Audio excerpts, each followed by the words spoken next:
शुरू करने जा रहे हैं क्लास 9th का चैप्टर नंबर 7, और चैप्टर नंबर 7 का नाम क्या है? ट्रायंगल। ठीक है, वैसे जब चैप्टर नंबर 6.3 आप पढ़ रहे थे तो वहीं आपने ट्रायंगल क्या होता है, 3 भुजाओं से घिरी हुई आकृति को ट्रायंगल कहते हैं, जिनमें 3 साइड्स होते हैं यानी 3 भुजाएं होती हैं, 3 एंगल होते हैं यानी 3 कोण होते हैं, और 3 शीर्ष होते हैं यानी 3 वर्टेक्स होते हैं। समझ में आ गया? उसके बाद इसमें 2 चीजें, अंतःकोण और बहिष्कोण, यानी इंटीरियर एंगल और एक्सटीरियर एंगल।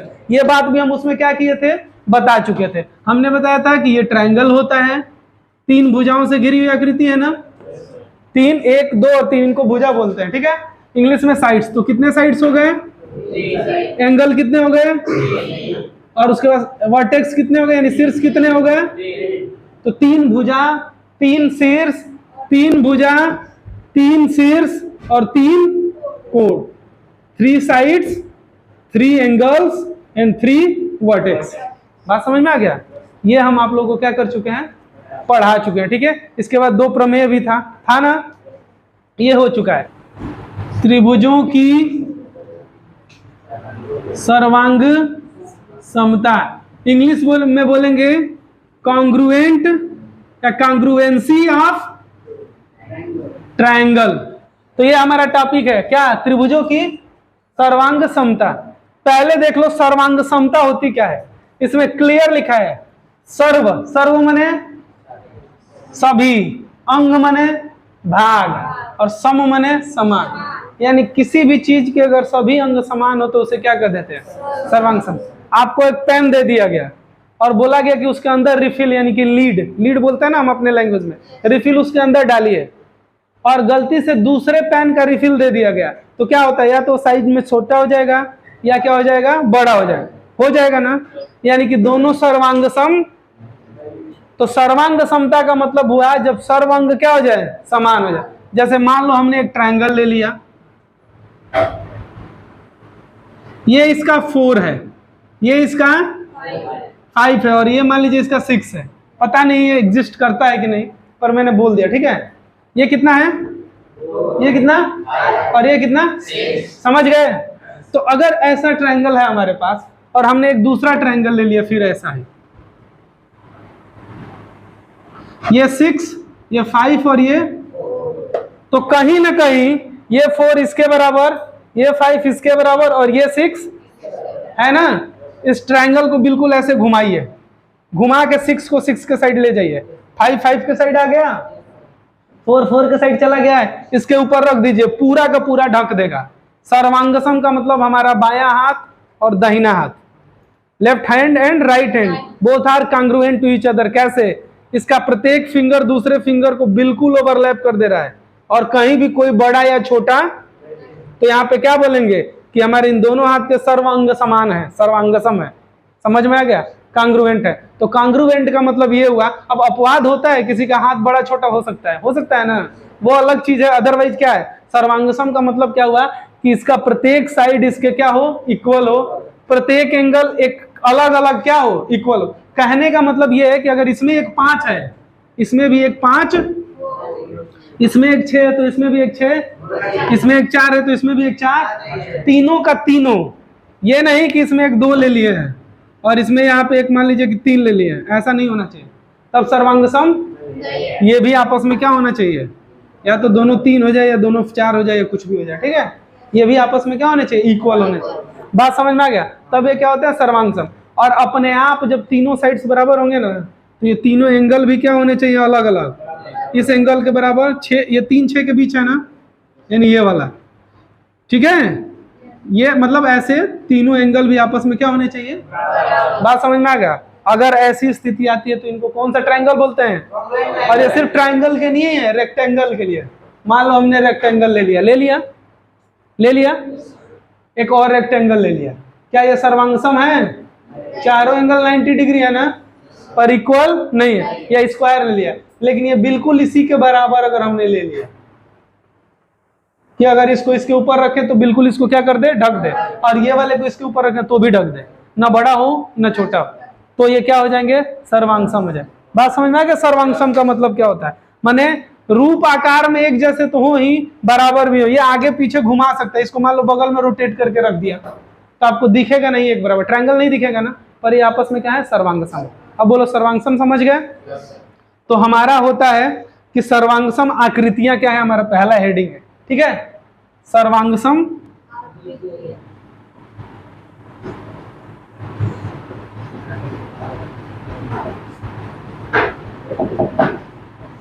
कॉन्ग्रुएंट फिगर्स, यही हुआ ना। तो वे आकृतियां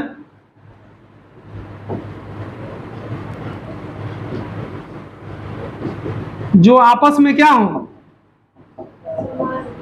आपस में बराबर हो, ये आकृति, या कह दीजिए आपस में आकार और रूप में बराबर हो। बराबर से बढ़िया शब्द है समान हो, खाली ही नहीं कि आकार में बराबर हो, रूप में भी, ठीक है, यानी कि अंदर कोण और सब बराबर, ठीक है। तो वे आकृतियां जो आपस में आकार और रूप में समान हो उन्हें क्या बोल देते हैं, सर्वांगसम आकृति कहते हैं। इंग्लिश में भी बोलना पड़ेगा ना, तो बोलेंगे those figures which are same in क्या, size and shape is called congruent figures. समझ में आ गया? सर्वांगसम ये हमारा क्या है, अगला हेडिंग है ना। तो त्रिभुजों को सर्वांगसम कब कहेंगे, जब दो त्रिभुजों की आकृति और रूप आपस में क्या हो, बात वही हुआ ना, आकृति आकार आपस में बराबर हो तो उसे क्या बोल देंगे, सर्वांगसम त्रिभुज। जिस तरह सर्वांगसम आकृति लिए थे, वहां आकृति की जगह पे त्रिभुज शब्द अगर खाली प्रयोग कर देंगे तो पूरा सेम परिभाषा वही बन जाएगा। बात समझ में आ गया? तो त्रिभुजों के ये बताइए कि हमने एक त्रिभुज लिया है 5, ये लिया था 6 और ये वाला लिया है मान लो 7, चलो 7 ले लेते हैं, ठीक है। ऐसा त्रिभुज है, ठीक है। तो ये मान लीजिए हमने ले लिया ABC, लिख लिया। हमने एक दूसरा ट्रायंगल ले लिया 7, यहां ले लिया 6 और ये वाला ले लिया 5, है ना। आप लोग फिगर पे मत जाइएगा, मेरा फिगर थोड़ा बहुत सुंदर बन जाता है इसलिए थोड़ा सा बड़ा छोटा हो जाता है, ठीक है। तो इसको छोड़ दीजिएगा आप। 7 5 6 है और 5 6 7 है ना। तो हमसे बोल दे इसको, मान लो कि x y z, बोल दे ये त्रिभुज सर्वांगसम है कि नहीं है, है। लेकिन इसमें कैसे है, AB बराबर, इधर AB के बराबर इधर क्या है, xz है ना। BC के बराबर क्या है, YZ ना। और 7 वाला CA था, CA के बराबर क्या है, XY। समझ में आया? यानी कि ऐसा नहीं है कि कोई भी भुजा बिल्कुल जैसे ये बना है उधर ही वाला इधर वाला है, आगे पीछे पलट सकते हैं ना। तो इस पलटने वाले को क्लियर कैसे किए, इससे किया ना। तो दो त्रिभुज सर्वांगसम कब होते हैं, परिभाषा नोट कर लीजिएगा, अब ये नहीं लिखवाएंगे, ठीक है। जब दोनों त्रिभुजों की आकृति और रूप या आकार आपस में क्या हो, बराबर हो, समान हो, तो उन्हें क्या बोल देते हैं, सर्वांगसम त्रिभुज। Two triangles become congruent to each other if the shape and size of both the triangles are equal or same। समझ? अब ये लिख लोगे, अब ये नहीं लिखाना पड़ेगा ना। तो इसमें क्या है, इग्नोर, ठीक है। किसका आ रहा है, इग्नोर। मैं जब तक पढ़ा रहा हूं मैं किसी का फोन नहीं उठाता, ठीक है। उठाऊंगा फिर वीडियो रीस्टार्ट हो जाएगा। समझ में आया? इसमें दिक्कत है ये। तो ये हो गया। अब इसमें क्या हुआ कि जब हमने ये चीजें पढ़ ली तो इसमें दो त्रिभुजों के सर्वांगसम को कैसे प्रदर्शित करते हैं, इसको प्रदर्शित करते हैं यानी इंडिकेट करते हैं या रिप्रेजेंट करते हैं किसके द्वारा, दो गो बराबर एगो ऐसे, ठीक है। दो बराबर के साथ जब ऐसे चिन्ह बना देते हैं ना तो इसको बोलते हैं कांग्रुएंट का या सर्वांगसम का सिंबल बोलते हैं। बात समझ में आ गया? तो ये त्रिभुज ए बी सी और त्रिभुज P Q X Y Z आपस में सर्वांगसम है, तो हम लिखेंगे त्रिभुज ए बी सी सर्वांगसम त्रिभुज एक्स वाई। बात समझ में आ गया? त्रिभुज ए बी सी सर्वांगसम त्रिभुज एक्स वाई। तो ये बताओ ए बी के करस्पॉन्डिंग यहाँ पे कौन सा है? ए बी 5 था ना, ए बी के करस्पॉन्डिंग कौन था? एक्स जेड था। बी सी के करस्पॉन्डिंग कौन था? Y Z. और सी ए के करस्पॉन्डिंग कौन था? था ना। तो अगर हम ऐसे 5 6 7 कैसे लिखे? ए बी लिखा है ना, तो इसको भी उसी क्रम में लिखना पड़ेगा। तो 5 6 7 यानी एक्स जेड। तो यहाँ पे हम कैसे इसको लिखेंगे? एक्स जेड और अब जाके ये सर्वांगसम हुआ। अब गलत, ट्राइंगल एक्स वाई जेड अगर लिखते हैं, लिखने को तो कुछ भी लिख सकते हैं और आजकल उसको इग्नोर किया जाता है ऐसे माइनर मिस्टेक को, पर सही तरीका यही है कि हम ट्राइंगल एबीसी लिखें और congruent triangle X Z Y, या त्रिभुज एबीसी सर्वांगसम त्रिभुज X Z Y, Hindi English दोनों में। ठीक है, समझ में आया? तो लिखते टाइम ये जो हमारा क्रम है, समझ में आ गया? अब इसमें तब देखिए एक और चीज आता है, करेस्पॉन्डिंग का मतलब क्या हो गया? ए बी का corresponding part X Z, A B का एक्स जेड लाइन से है, बी सी का जेड वाई है ना, या वाई जेड जेड वाई, और सी ए का वाई एक्स। हो गया, सब सही हो गया। अब क्या हुआ कि यानी कि अगर दो ट्रायंगल दिए हैं और इनके संगत भुजाएं, हिंदी में संगत भुजाएं, संगत भाग, और इंग्लिश में करस्पॉन्डिंग पार्ट क्या हो? संगत भुजाएं अगर आपस में क्या हो? बराबर हो, तो दोनों त्रिभुज क्या हो जाएंगे? एक दूसरे के लिए सर्वांगसम हो जाएंगे ना। तो हम बोलते हैं कि नियम है एक कि यदि दो त्रिभुजों की संगत भुजाएं या संगत भाग आपस में क्या हो? समान हो या बराबर हो, तो त्रिभुज क्या होती हैं? सर्वांगसम होती है। क्या होती हैं? समझ में आया? तो ये बताओ, संगत भाग इंग्लिश में बोलते हैं करेस्पॉन्डिंग पार्ट, क्या बोलते हैं? और सर्वांगसम त्रिभुज का मतलब फ्लो में आके भूल जाते हैं। ठीक है, इसका मतलब हुआ कांग्रुएंट ट्रायंगल। सीटी का मतलब, इसका ट्रायंगल सर का मतलब क्या हुआ? कांग्रुएंट ट्रायंगल, यही हुआ ना। तो यहां से हम सी करस्पॉन्डिंग पार्ट में से सी और पी उठा लेंगे और कांग्रुएंट ट्रायंगल में से सी और टी उठा लेंगे, तो सीपी और सीटी हो जाएगा फर्स्ट लेटर। तो इसको सीपी सीटी, यानी अगर दो ट्रायंगल दिए हैं उसके करस्पॉन्डिंग पार्ट आपस में इक्वल है, तो क्या बोलेंगे कि वो दोनों ट्रायंगल आपस में क्या है? कांग्रुएंट है।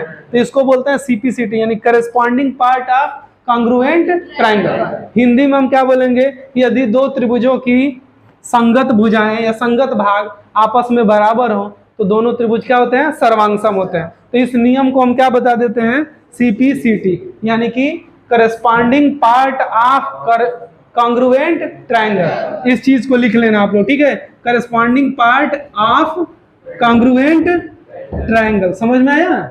ये चीज है, ठीक है? तो ये सीपीसीटी समझ गए। अभिगृहित 7 पॉइंट, इसको बोलते हैं एग्जाम, ठीक है? 7 पॉइंट, तो एग्जाम इसको बोल देते हैं S A S. S S का मतलब होता है साइड, एंगल और साइड, यही बोलते हैं ना। तो ये है क्या अभिगृहित पे? यदि दो त्रिभुजों के, कितने त्रिभुजों के?